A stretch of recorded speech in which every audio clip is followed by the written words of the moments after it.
The evening began like any other, with the soft glow of the living room lamp illuminating the photographs on the mantel. Each frame told a story, a frozen moment in time that now felt distant and foreign.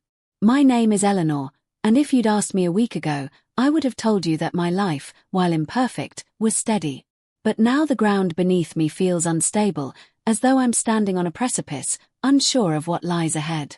It all began with a knock at the door. I wasn't expecting anyone, and the rhythmic tapping sent a shiver through me.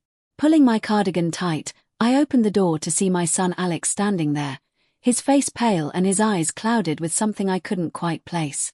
"Mom," he said, his voice barely audible. Can I come in?" I stepped aside, concern rising in my chest. Alex wasn't the type to show vulnerability easily. At 25, he was independent, strong-willed, and fiercely protective of me. It had been just the two of us since his father Richard had walked out nearly a decade ago, leaving behind more questions than answers. We sat in the kitchen, the hum of the refrigerator the only sound between us. I poured us each a cup of tea, but Alex didn't touch his. Instead, he stared into the steaming liquid, his hands clenched around the mug. "What's wrong?" I finally asked, unable to bear the silence any longer. He looked up at me, his eyes filled with an emotion I couldn't name. "I've been thinking about Dad," he said. The mention of Richard's name was like a slap.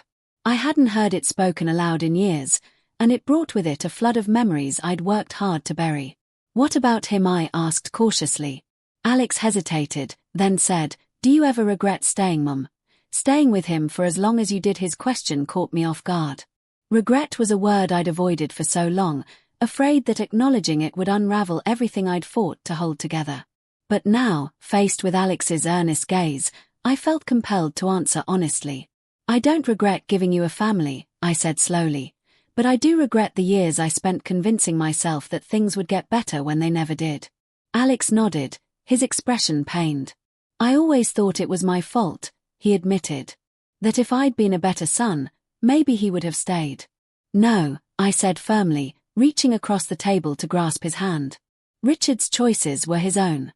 You were just a child, Alex. None of this was ever your fault." We sat in silence for a while, the weight of the past settling around us like a heavy blanket. Finally, Alex broke the quiet.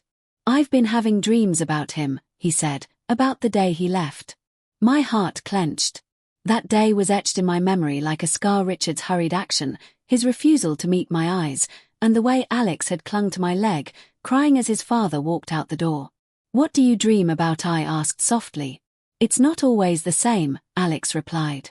"Sometimes he's angry, sometimes he's just gone, but in every dream, I feel like I'm the one to blame." Tears pricked my eyes, but I blinked them away. "Alex," I said, my voice trembling, "you were never to blame. Your father made his choices, and they had nothing to do with you." That night, after Alex had gone to bed, I found myself unable to sleep. I paced the living room, the moonlight casting long shadows across the floor. My mind was racing, replaying our conversation over and over.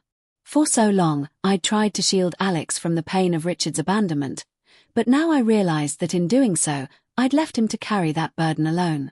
The next morning, I resolved to talk to Alex again. I needed him to understand that he wasn't alone in his pain, that we could face it together. Over breakfast, I broached the subject cautiously. "Alex, I've been thinking about what you said last night," I began. He looked up from his plate, his expression guarded. "Yeah, I think it's time we stopped pretending that everything's okay," I said. "We need to talk about what happened, about how it's affected both of us." Alex hesitated, then nodded. "Okay," he said. "Where do we start?" We spent the day talking, really talking. We shared memories, some painful, some bittersweet. We cried and laughed, and for the first time in years, I felt a sense of release, as though a weight I hadn't even realized I was carrying had been lifted. But as the sun began to set, a new tension crept into the room. Alex's gaze lingered on me, and I couldn't shake the feeling that there was something he wasn't saying. Finally, he broke the silence. "Mom, there's something else I need to tell you," he said, his voice barely above a whisper. My heart raced. "What is it?" Alex looked away, his jaw tightening.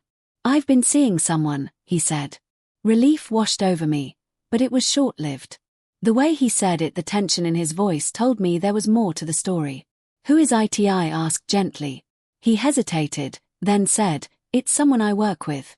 Her name's Sarah, but there's a problem." "What kind of problem?" Alex sighed, running a hand through his hair. "She's married." The room seemed to tilt. I stared at Alex, struggling to process his words. "Alex, no," I said, my voice firm. "You can't do this. You know how much pain infidelity causes." "I know, Mom," he said, his voice cracking, "but it's not that simple. She's unhappy, and I care about her." I shook my head, tears welling up. "Alex, you deserve someone who can give you their whole heart, not someone who's tied to someone else." "I didn't plan for this to happen," he said, his voice rising. "I didn't ask for it, but now that it has, I can't just walk away." We argued late into the night, our voices echoing through the house. I begged him to reconsider, to think about the consequences.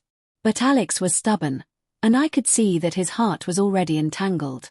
In the days that followed, our relationship grew strained.